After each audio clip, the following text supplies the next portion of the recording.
Well, good Wednesday evening, everyone, and thank you for again being a part of Grace Talk.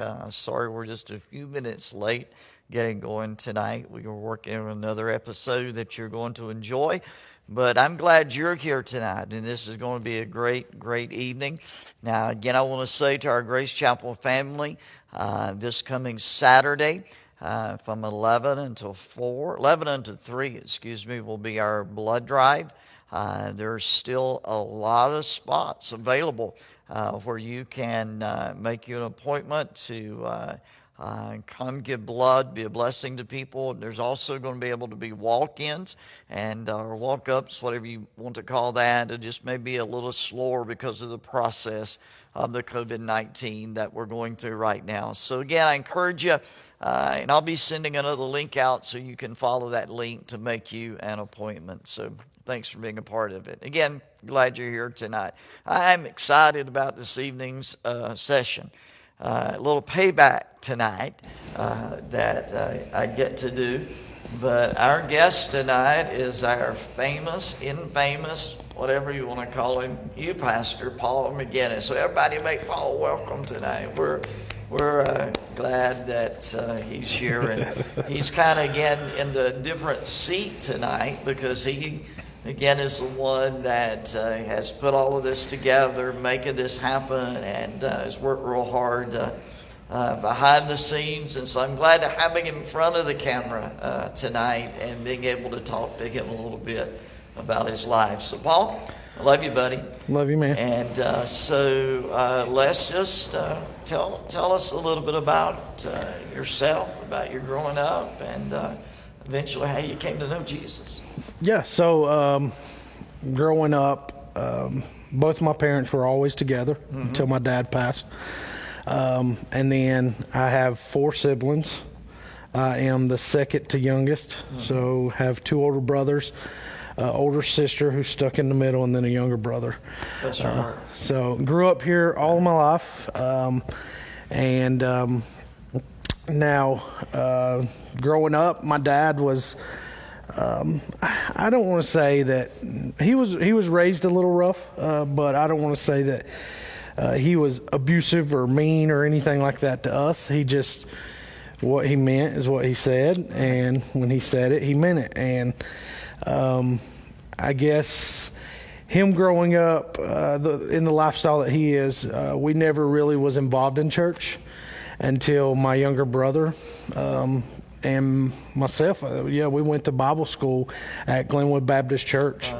Right. And Ethan came home and told Daddy that he had to go to Bible school commencement. Right. That's when they had commencement, and told him he had to go. And Daddy was like, I ain't going to church. And he's like, no, you're supposed to. Parents are supposed to go because they had told us that bring your parents. Right. So Ethan pushed him, and Daddy ended up going to church for the first time that night. Wow. And ended up going back. He was under conviction so bad that he about broke the pew. The lady that had invited him, he had ran out of the church, got in the car, and she tried to stop him because she knew he was being convicted, you know, and she knew what it was. He didn't. He thought there was something wrong with the church. Some strange feeling going on. Yeah, and he tried to run her over with the car. She got out of the way and went home. He said he's never going back to church. There's something crazy going on at that church.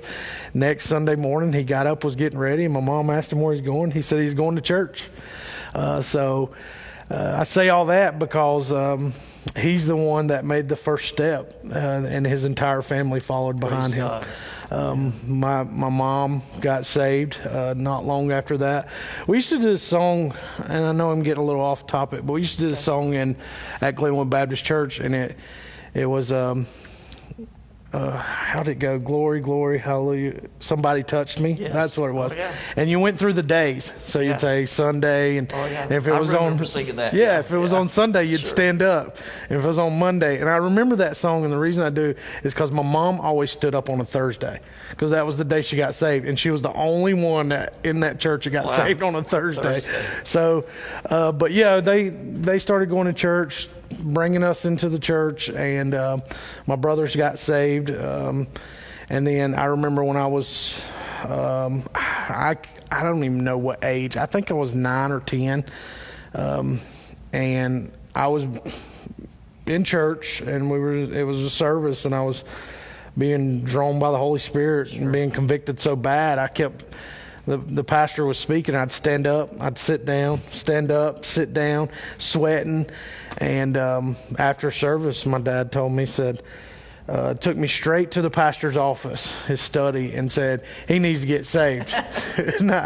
He said he can't stand up, he can't sit down. I can tell the Lord's deal with him, so he needs to get saved. Yeah. So that's when I remember getting saved. And then later on in life, you know, I'd done some things, got out there that I was doing things I shouldn't have been doing, ran from the Lord, and then we had a night of worship here. I started coming here when I was 15, in the youth group. And then we had a night of worship one night, and I was in the back corner of this, what was the sanctuary, now the youth room.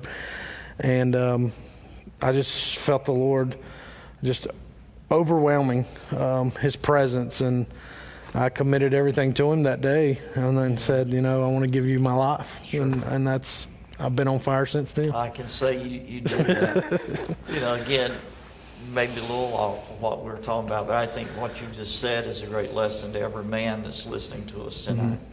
Every father that, you know, even statistically, that when the father of a home gets right with God and starts in church, most of the time his family follows him. It's amazing how high a statistic that is. And so you're a great testimony to that. So thank God for that. Well, now you're grown up, and you've got a precious wife and a little guy. So tell us about you and Katie. And so Katie and I met through mutual friends at the church that introduced us, and we were that was 10 years ago, and started dating. She was a little bit younger than me, and we started dating. Then she broke up. She went on a women's retreat here, and while she was at the women's retreat, the Lord told her to break up with me. And well, at least it wasn't the women told her. It was the Lord. So, I said, you're not ever going back on a women's retreat. So I stopped that 10 years ago. No, I'm just kidding. And it was a time, the reason that he had separated us because we needed to focus our life and get prepared for the next season. And then actually youth ministry brought us back together. Ended up getting married May the 3rd, all coming up. We'll be married 6 years now. You married us. And then we have a 7-month-old crazy youngin'. Ball of energy. Yeah, he is. I wouldn't take nothing for him. I love him to death. He's jumping around earlier here, and I was trying to jump with him. And I finally had to say, "You got more energy than I got." So, it's awesome. His name is Knox. Knox Lane. He's a blessing and a gift from God. I mean, I remember when we had him. You were there, and he had a little bit of complications, and it's hard to even talk about now when you have a kid. But he'd come out, wasn't breathing. They had to revive him, and I remember they kept him in the intensive care unit, and I finally got to go back there, and I knew the Lord had a calling on his life. I prayed over him and loved on him while he was sitting in that room. And I think the enemy was trying to get one over, but God had something greater for his life. Absolutely. So I remember that night very well. Absolutely. My heart was breaking and still sitting there battling for you guys, but I'm so grateful.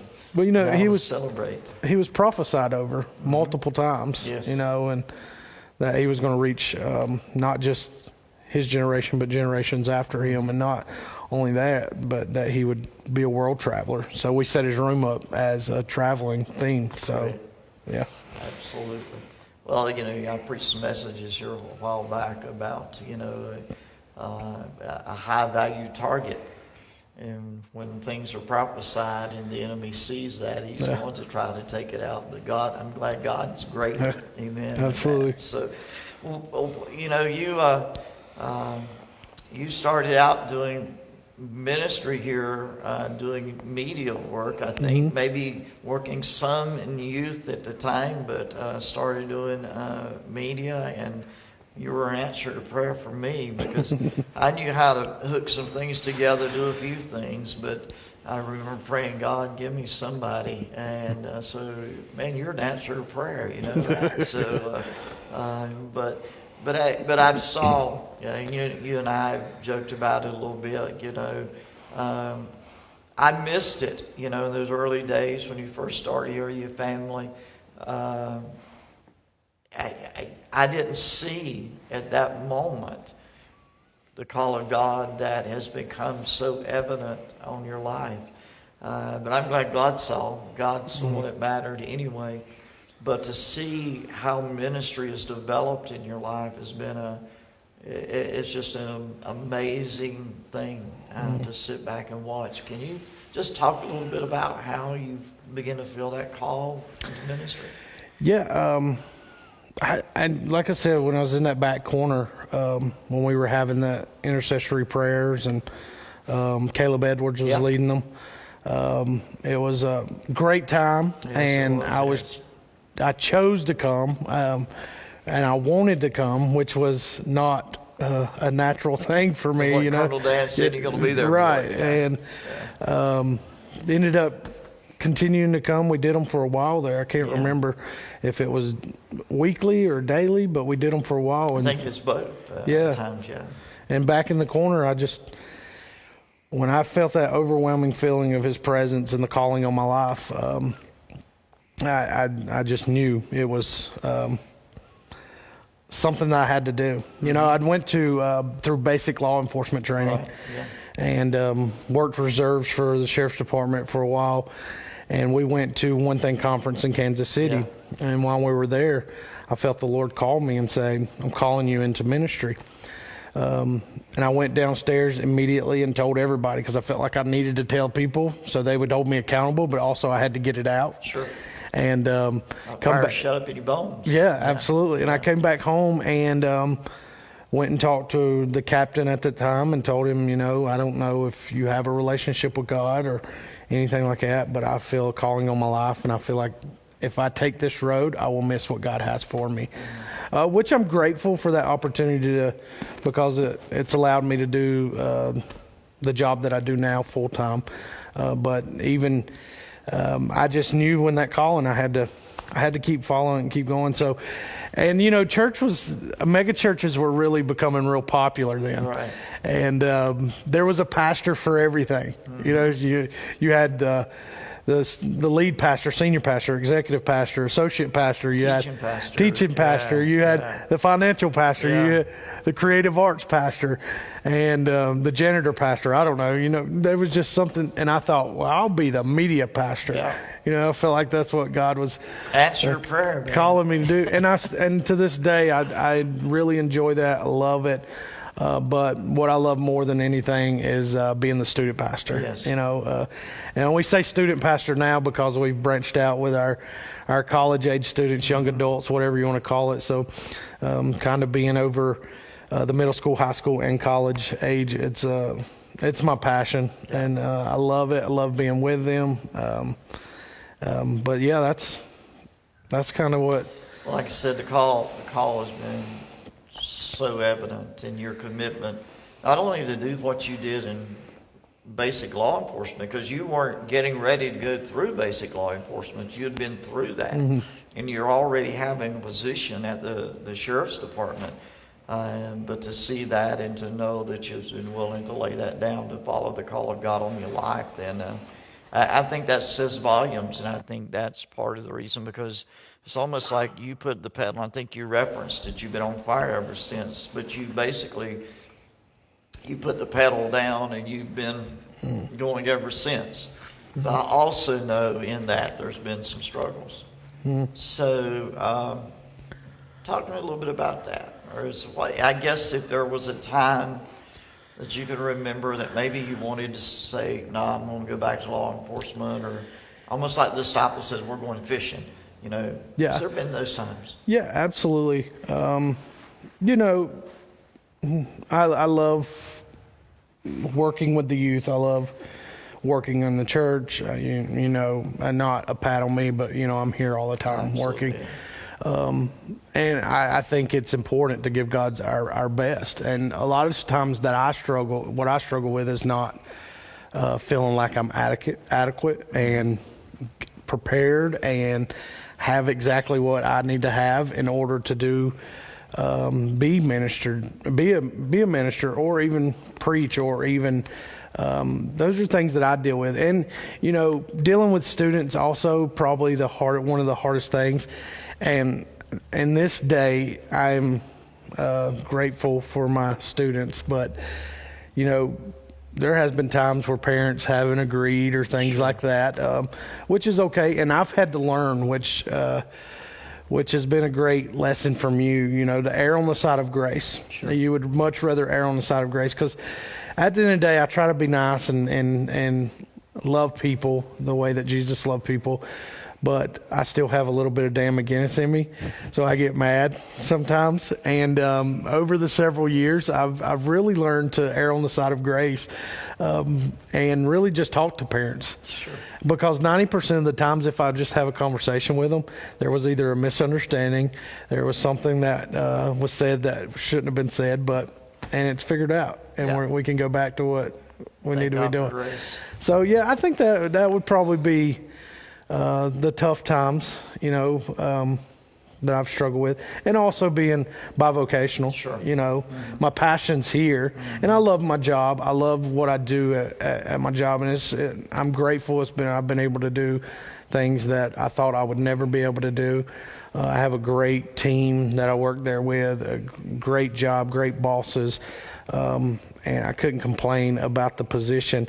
But at the end of the day, when you have that calling on your life, that's tough, because having to miss things because I have responsibilities at work as well. So if you look into that, what do you see as the most memorable time to this point?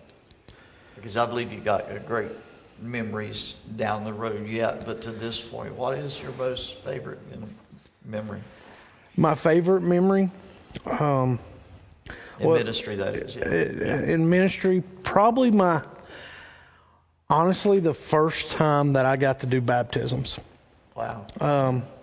I don't know why. It was just a special moment, because I led those students to the Lord. And ever since then, baptism has, I always set all the baptism stuff, services up, but I've always enjoyed baptism, just being able to celebrate that and say, hey, I made that step, and this is the decision I made, and you get to be a part of that. I think there's just it's just a huge spiritual aspect of that. Absolutely. And I can't think of like one particular thing, but I do love doing baptisms, and probably the first one, and I have the pictures to this day, and I can probably name all the students that I baptized. Just those defining moments in life. Yeah, absolutely. Well, you mentioned being bivocational. We've asked everyone that we've talked to this question, because I believe it's important. Even people outside the ministry need to know how to balance life. So, again, we've already referenced you have a full-time job. You outside of church, and there again, you put in a lot of hours. We've talked about Katie. We've talked about Knots. And and your vocation is a very, I guess, high stress, you would call, job, if you will.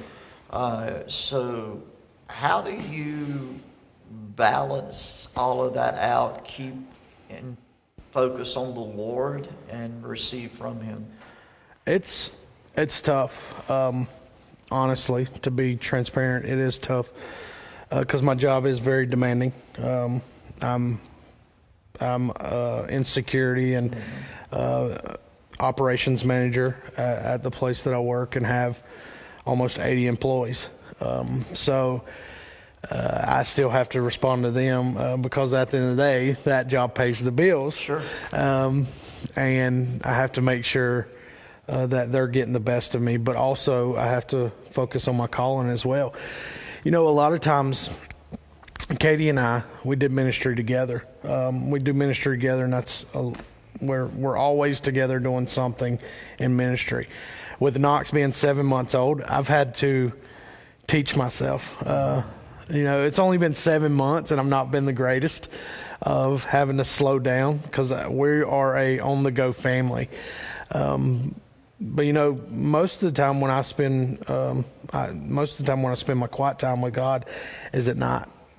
Katie can't stay up past 9 o'clock. So she's in the bed. Knox's bedtime's 8 o'clock. So I don't think Katie and I have ever watched a full movie together after she gets Knox to bed.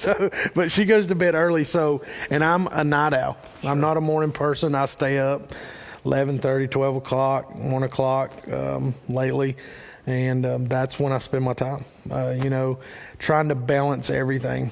But I have tried to balance more of my ministry because I love what Paul Lane said, in his interview. It's always God first, yes, your wife second, your kids third, and ministry fourth. Yes. And that's true. If Katie's not happy, if she's not taken care of, she can't take care of my son. And if my son's not in line where he needs to be, then we're failing as parents. So we want to make sure and balance that out. And that's kind of how I'm still learning. Well, it's a journey. It is.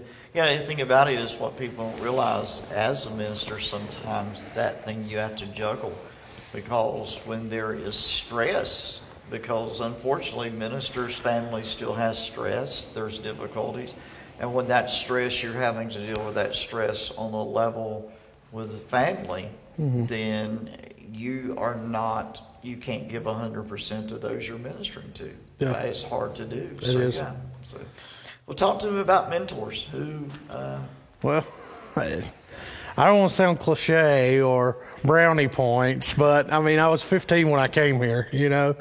I didn't know the calling God had on, and we walked through those double doors, and you were standing there high-fiving people, and you started calling me Paulie, and till this day, you call me Paulie. I was 15. I just turned 34 last Wednesday, so I think 34. Yeah, 34 last Wednesday. So most of my ministry's been with you, Sure. And you've been instrumental to where I am now. Not where I want to be, but obviously better off. I feel like I've grown. So you've been a big part of that in my life. My dad was obviously, his kids loved him, and he loved his kids and his grandkids. And Daddy wasn't the Christian that would just patty cake everything. So I remember when he'd go visit people, he would stick his foot in the door if they tried to close the door on him. He's like, no, I'm going to tell you about Jesus. But my dad's passion for Jesus and passion for church, he helped in the food bank. I think I got a lot of that from him too. And my father-in-law nowadays, my father-in-law is, since my dad's passed away, which is, 7 years now. It's amazing. Yeah. 7 years. And my father-in-law's been there since he's passed. And he's a pastor. Yes. He's a maintenance guy. He can build and fix anything. And he's the one I call now. I need you to, between you and him, it's either one of you guys has always been instrumental in my life, and I'm grateful for it. I guess with Robert, your father-in-law, you can kind of see how even with the family and job and all that to balance out. So yeah, awesome. And he's been, when we had Knox, he was very vocal about it, and told me, you got to take time. Good. You got to take time. I know it's hard, but you got to take a break. And that's something that he has been good at. Now he still goes. He's left dinners and had to go visit hospitals and things, but he has done good about making family time. And you can tell that by his relationship. Yeah. He loves his family. And I tell you, you're talking about the calling on my life. When I was working for the sheriff's department, I was out working one day, and we were eating at Arby's, and then they were eating across the road at a restaurant. And the reason Cops goes to Arby's because you get a discount. Just saying. Love you guys.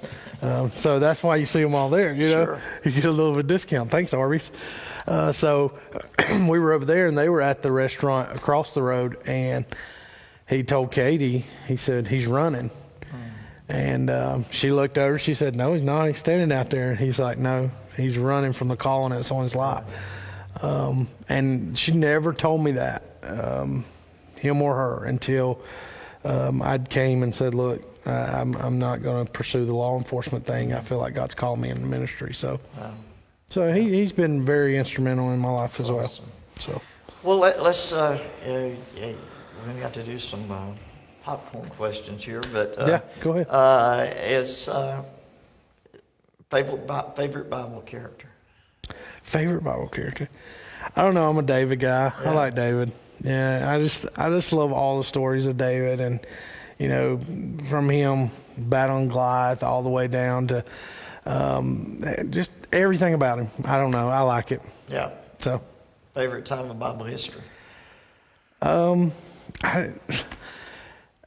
When Jesus was here. I mean, who wouldn't want to be with Jesus? Who wouldn't want to be friends with Jesus? I mean, he walks on water. He does all this stuff. I mean, none of my friends now do that. So I have a friend whose dad tried to one time, but when he got to the edge of the pier, he went straight. It doesn't work too well. It didn't work.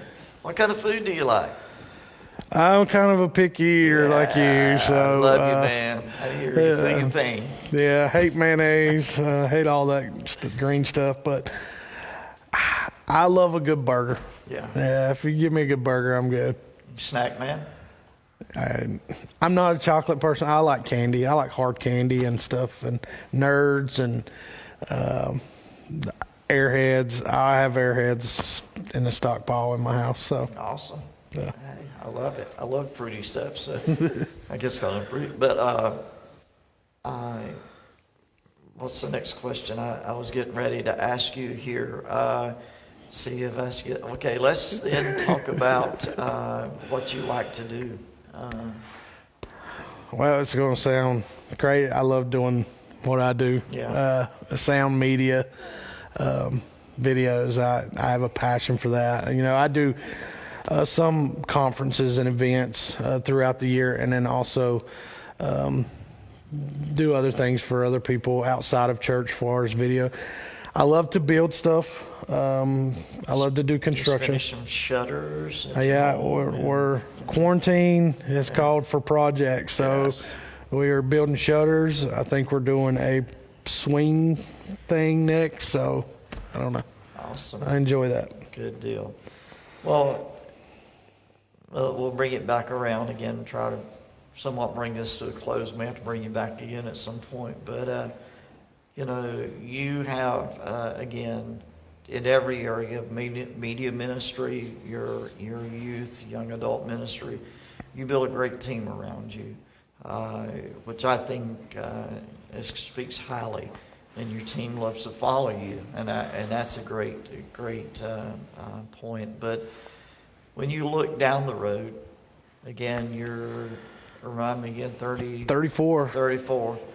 So I've got about 29 years on you, so you've got quite a ways to go yet.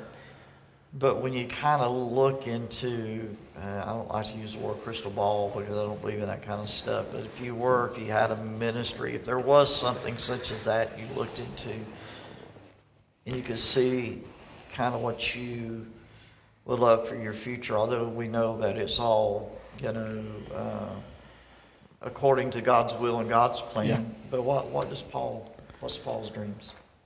Probably, honestly, my biggest, what I want to do, what I feel like the Lord is calling me to do is eventually I want to lead a church. Mm-hmm. And I don't know, I can't, since that calling on my life, I can't get away from that. I want to be in ministry full time. I want to be able to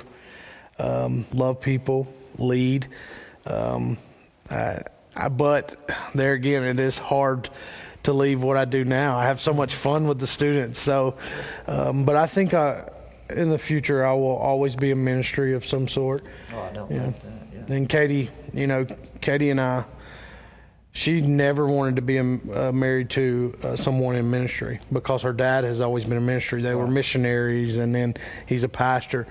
So she's going to be with us next week, I think. Yep, she'll be with us next week. So, and but now she loves it as much as I do, and God has purposed us for it and put us together for it, and we know that our son is going to be in it because we believe that over him. So, eventually, I would like to move into a lead role. So awesome. Well, I believe this about you, and we have a great team here at Grace, and so. But I do believe that whatever you put your hand to is going to prosper, because we've saw it happen thus far, and I know it's going to continue. I know the plans that God's going to have for you is going to be fantastic, and I look forward to seeing that. I hope I'm around quite a number of years that I can watch and see that ministry develop in your life. So thank God for that. Well, if you retire, one day, I don't know if you ever will, wherever I am, if I'm leading a church, I'll bring you on as my care pastor. Awesome. All right. Hey, I got a job. All right. Hey, well, I love you, man. And I mean that. Depths of my heart. I appreciate, and I've said it so many times, I appreciate what you do, appreciate your love for God, appreciate your love for your family, appreciate your love for this church. And again, I think if I could say anything to our church family is that you are an example of what we all want to be in passion to see this church go forward. Because, you research, you send me things. Hey, what do you think about this? What about this? What about this? And I know it's because you love God and you love this ministry, and you're committed to it. So thank you for that. Yeah, all right. Absolutely. Love you, counsel, also. Absolutely. We love all you guys. But again, thank you tonight. I appreciate Paul McGinnis being our guest. As we said, next week, Katie McGinnis will be one of our guests. Also, an Angel McGinnis. Now, Angel is married to Paul's brother. And so they'll both be, Angel and Katie will be on different episodes, I think, next week. And we're looking forward to that, because we wanted to let you guys know that we have some ladies that are doing great ministry here also. We believe in that. So, again, but we love you. Thank you again tonight for being a part of Grace Talk. And don't forget to sign up for the blood drive this coming Saturday. Blessings to you.